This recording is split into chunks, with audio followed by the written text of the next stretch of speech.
हर साल गूगल की top searches में एक शब्द हमेशा रहता है, बिटकॉइन। लेकिन आज भी बहुत से ऐसे लोग हैं जिनको बिटकॉइन के बारे में कुछ नहीं पता। ऐसा क्या रीजन है कि इस पे दुनिया इतना खर्च कर रही है? तो बिना किसी टेक्निकल जार्गन के आज के एपिसोड में हम जानेंगे कि आखिर बिटकॉइन है क्या, कैसे काम करता है और क्यों इसकी वैल्यू इतनी तेजी से बढ़ रही है। So welcome. एपिसोड है एक ऐसी डिजिटल करेंसी के बारे में जो दुनिया भर में हेडलाइंस बना रही है, बिटकॉइन।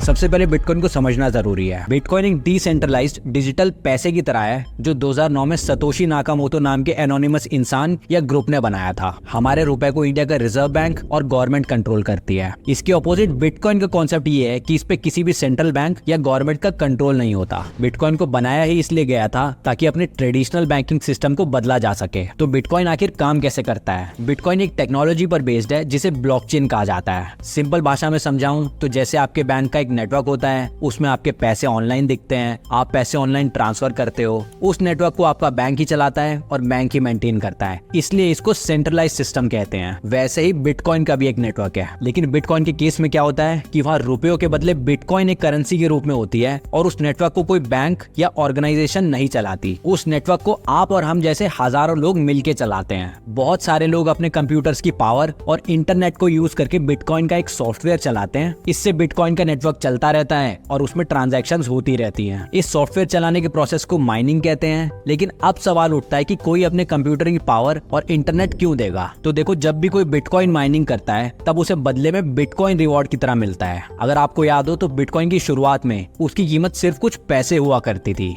2010 में एक बंदा 10,000 बिटकॉइन बेच के 2 पिज्जे खा गया था। आज उन्हीं बिटकॉइंस की वैल्यू कई 100 करोड़ में है। हाँ दोस्तों, एक बिटकॉइन की करंट वैल्यू 50 लाख के करीब है। इसीलिए बिटकॉइन को डिजिटल गोल्ड भी कहा जाता है। पर क्या बिटकॉइन इंडिया में लीगल है? तो जवाब है हाँ, बिटकॉइन इंडिया में लीगल है। इसमें आप इन्वेस्ट कर सकते हो, लेकिन इसे पैसे की तरह यूज नहीं कर सकते। आरबीआई ने 2018 में बैंक्स को क्रिप्टो करेंसीज के साथ डील करने से मना कर दिया था, लेकिन 2020 में सुप्रीम कोर्ट ने इस बैन को हटा दिया था और अब आप बिटकॉइन परचेज कर सकते हैं या ट्रेड कर सकते हैं, लेकिन रिस्क का ध्यान जरूर रखना। सो आई होप आपको समझ आ गया होगा। तो मिलते हैं नेक्स्ट एपिसोड्स में। Bye bye.